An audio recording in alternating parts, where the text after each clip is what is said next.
Often, the limiting factor for a climber is their mental game, their approach and their ability to actually complete climbs and enjoy themselves when they're climbing. I think we've all seen the climber at the crag trying a problem that's too hard for them and seen the reactions of frustration and failure that often ensue.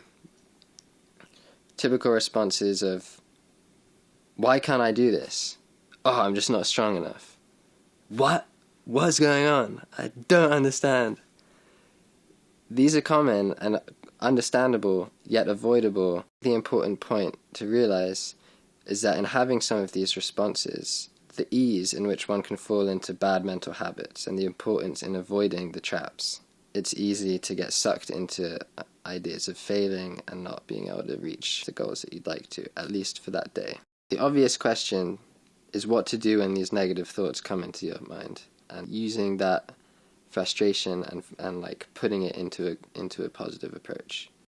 Something that's worth being aware of is what kind of pressure works for you. Are you the type of person that needs that high pressure last go of the day kind of psych? Or do you perform better when there's no expectations and you're just going out for another day climbing? For me, even if I'm really feeling confident that today is the day and I really believe it's going to happen, I certainly won't say it. I'll almost try and stop myself from thinking it. If there's no pressure, I've got a better chance. So I don't create a situation where I have to send. I don't say, today is the day, it's definitely going to happen today. With that approach, though it might work for you, as soon as you get there and it's not feeling good, at some point you have to admit, it's just not the day, I'm not feeling it. And that makes it feel like the day was a failure, when it wasn't really a failure. You just put a bit too much pressure on yourself and it was hard to meet the expectations. At a certain point in my climbing career, I placed a large emphasis on maybe being the youngest to do something, or doing something so that I could write it in my climbing diary or tell my friends I had done it. And there's nothing wrong with any of these things, but it put a lot of pressure on myself. I later grew out of this kind of mental approach to one in that when I don't do a problem, it's not going anywhere. I'm always going to be able to go back and try it again. That not doing a climb on a certain day isn't a form of failure. It just presents the opportunity to succeed at another time. The approach of not caring about doing a problem and being fully detached from the goal of completing it is an easy way out.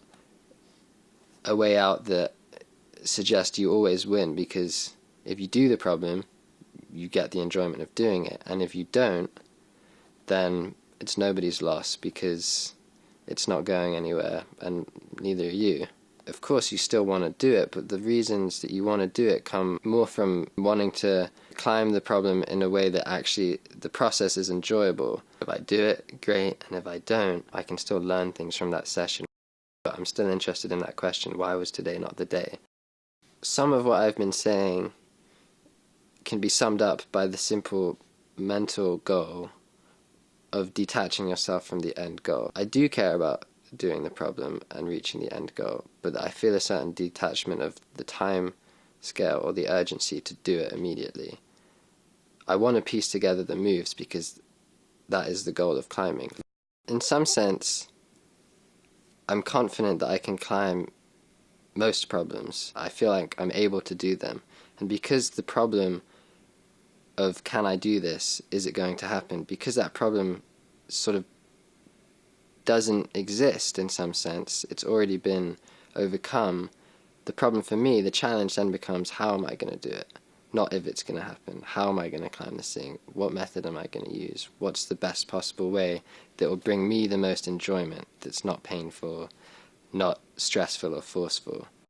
I'm not suggesting that everyone who watches this video should believe that they can do every climb out there, because that is just not that just doesn't make sense, and it's not feasible for everyone to have that sort of belief.